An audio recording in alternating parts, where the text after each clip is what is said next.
Yo, hey, listen, this is one that I've been waiting for the longest. I don't think y'all understand. Y'all think I pump OU. Y'all think I pump '06. Y'all think I pump the class of 2010. I do that because of people like my next guest, my brother, the pride of Longview, Texas, the Oh, silverback himself, the king of the concrete jungle, yes, my sir. brother Trent Williams. Welcome, welcome, welcome. What's up, bro? Appreciate that, G, man. Appreciate you for having me, baby. Yeah, Good to man. see You you. know, you one of the greatest, man. I believe you are the greatest. You know, I might be a little biased, but whatever. We gonna Yeah, get into that. We yeah, gonna get yeah. into that. Um, this season, I would say hasn't started as on the up and up as the past couple.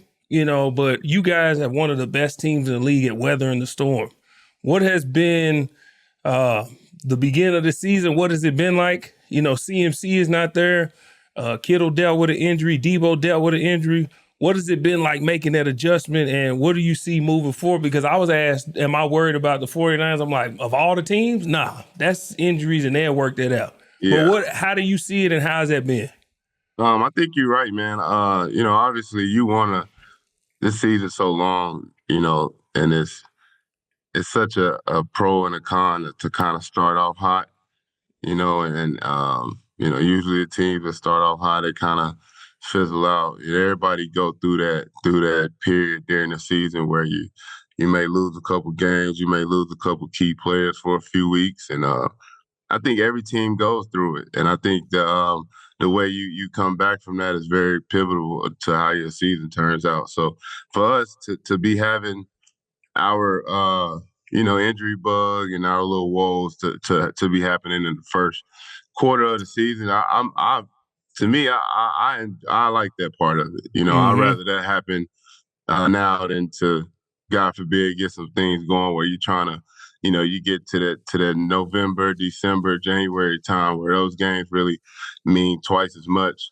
You For want you sure. want the whole team there. So, I think it's setting up for us to just go and get those bumps out the way early.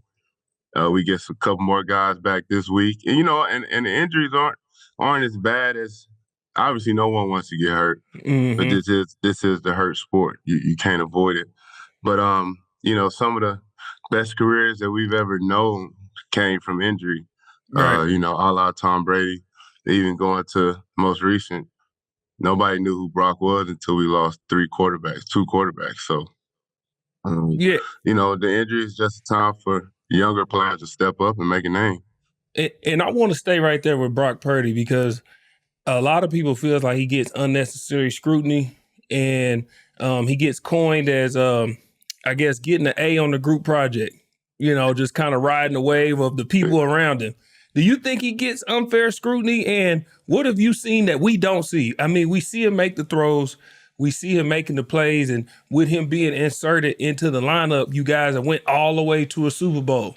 So what do you see from him day in and day out in practice and during the game that we don't understand that he's not just, you know, riding the wave or sitting front seat in a Bugatti or however we Yeah. want to put it? You know, what do you see that we don't see?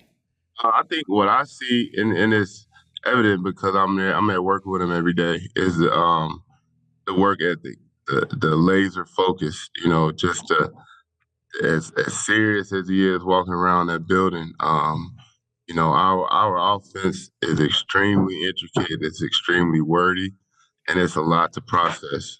And you see why he is as good as he is. It's about his processor, how smart he is, how dedicated he is to learning their game plan weekly, how serious he is during walkthrough. And that's why he's a great player. And those all the things that you can't see when you look at him. You don't see that in his height. You don't see that in his build or his stature. So it's hard for people to see that. And I think that's why you get a lot of unfair scrutiny, is because people don't really understand how we could all be so wrong. How could a guy, quarterback is our most coveted position. It's one of the positions where you try not to miss anybody, and not let alone that 32 teams miss them. They missed them 7 times. 31 teams missed them 7 times. So Right. I think that's just a byproduct of that. He's getting, you know, scrutiny just because people don't want to believe that we could have been that wrong when we talk about assessing a quarterback. Yeah, and you talk about how complex his offense is, man. I believe that Coach Shanahan is one of, if not the best play caller in all of football, because I tell people I played in it against this offense, and it looks like you see all these successful running backs, and I tell them, man, it's not because it's just they're getting all of these guys. Now, these players are good, but because of the scheme, it's very difficult to deal with. Now, you always been great, but it seems like when you got to this scheme, everything just like elevated times 10. And I think it's a lot of it is because he was able to exploit your true gifts, getting out of space, being able to run, having you pull, putting you in different spots. But not only you, but CMC showed up. You take a guy who's that talented and put him in this offense. But now you got a Jordan Mason who's having a successful season, who's starting off hot. What is it about this offense that makes it go the way it goes? Because all of you guys seem to thrive in it.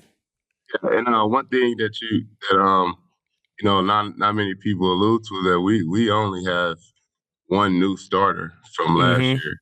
Uh, Even probably going back looking at the last 2 years, there has been very little to no turnover when it comes to the offensive side of the ball. So, with that being said, a lot of people master their roles already in the offense, and we do play a brand of what I like to call positionless football when it comes to the skill position, which is what makes CMC so dangerous for us, because you don't know if he's the wide receiver, you don't know if he's the slot receiver, you don't know if he's the running back. You just don't know. They line him up all over the place, and when you pair him with a guy like Debo, who is just as interchangeable as he is Mm-hmm. and can play the same positions, then throw in a guy like Kittle and Juice, and both of those guys can go from tight end on the ball to fullback in the backfield, seemingly at the tap of Brock's foot. So it allows us to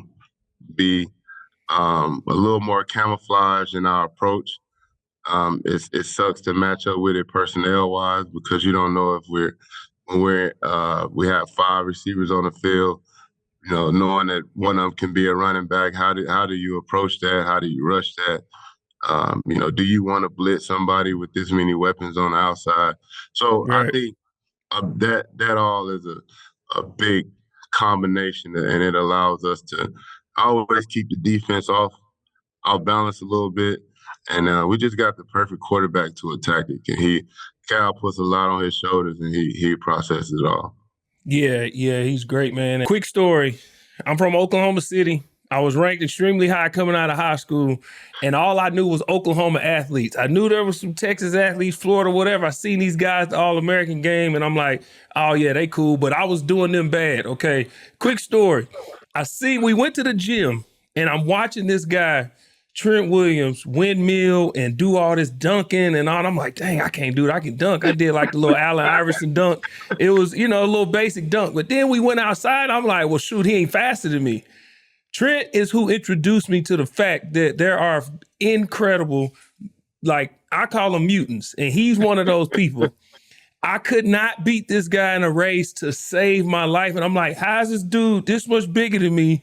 And he's this fast. And as time went over, he got faster and faster and faster, and he became an even better athlete. But you being an alien is one thing. But your game being at the peak that it's been for as long as it's been, what is the key to your longevity at playing such a high level? Because it's not just your athleticism or your natural gifts. There's a lot that goes into one. You said you got to stay healthy, but even dealing with injuries, shaking back. But Myles Garrett's exists. Max Crosby's exists. Micah Parsons exists. And year after year after year, your play is consistent and at a high level. What has it been when you've been able to keep your play this high for this long? Um, you know, Honestly, G man, I think just as much as I do. You can't buy experience, and Mm-hmm. just like me and you at rookie year going into teams that probably wasn't that good, we was thrown in the fire. and we Yeah. weren't given any opportunity for any red shirt or any development. So I just tell people, man, God has blessed me with hitting the gene pool lottery. Some things that He just blessed me to be able to do that a lot of people can't do. But I think that mixed with my experience and my own on the job experience over years and years. And, I blocked several first ballot Hall of Famers in the prime of their career. You talk Mm-hmm. about Marcus Ware, you talk about Dwight Freeney, the list goes on. So, you can't buy that experience from anybody. And I think I've just been blessed with the timing of it, with the ability to be able to stay on the field and have health. And God has blessed me to be able to be healthy to play football.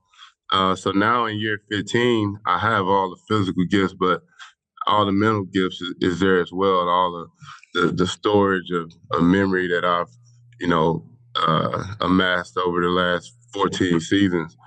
It's all there, and it helps me,